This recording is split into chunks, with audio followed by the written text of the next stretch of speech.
Elephant and का story. भोलू हाथी एक जंगल में रहता था। वह जंगल में रहना नहीं चाहता था। जंगल के पास से जो रास्ता गुजरता था उस पर वह सुंदर और चमकीली कारों को आते जाते देखता था। उसका बहुत मन करता था कि उसके पास भी एक कार होनी चाहिए। एक दिन वह जंगल के पास वाले रोड के पास एक जगह खड़ा था।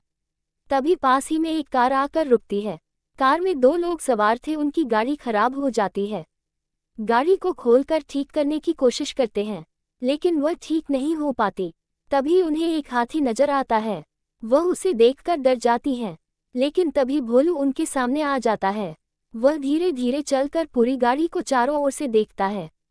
फिर वह उन दोनों को उसमें बैठने के लिए इशारा करता है। दोनों उसका इशारा समझकर गाड़ी में बैठ जाते हैं। उसके बाद भोलू गाड़ी को अपनी सूंड से धक्का देने लगता है। वह धीरे धीरे उन्हें जंगल से बाहर निकाल देता है। पास ही में गाड़ी ठीक करने की गैराज थी। दोनों उतरकर हाथी से कहते हैं, आपने हमारी बहुत मदद की, हम आपके लिए क्या कर सकते हैं? क्या गाड़ी के चारों ओर घूमने लगता है और गाड़ी पर बार बार सूंड मारने लगता है। उन दोनों में एक सेठ जी थे और दूसरा उनका नौकर। सेठ जी कहते हैं, तुम्हें ये कार चाहिए?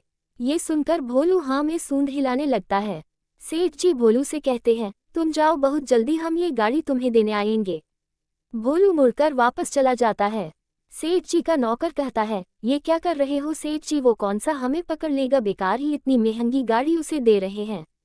सेठ जी ने कहा, अगर वो चाहता तो हमसे ये गाड़ी छीन भी सकता था, लेकिन उसने हमारी मदद की।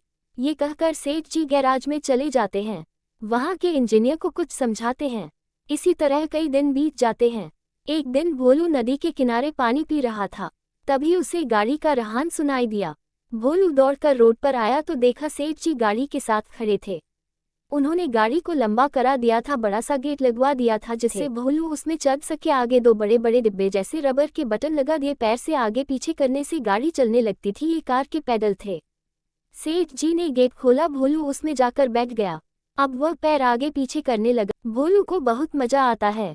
वह गाड़ी को रोककर उससे नीचे उतरकर जमीन पर बैठकर सेठ जी के पैरों को सूंड से छूता है, जैसे सेठ जी को धन्यवाद दे रहा हो। सेठ जी उसे बहुत प्यार करते हैं। फिर वे कुछ दूर खड़ी अपनी गाड़ी में बैठकर चले जाते हैं। इस तरह भोलू का कार चलाने का सपना पूरा हो जाता है।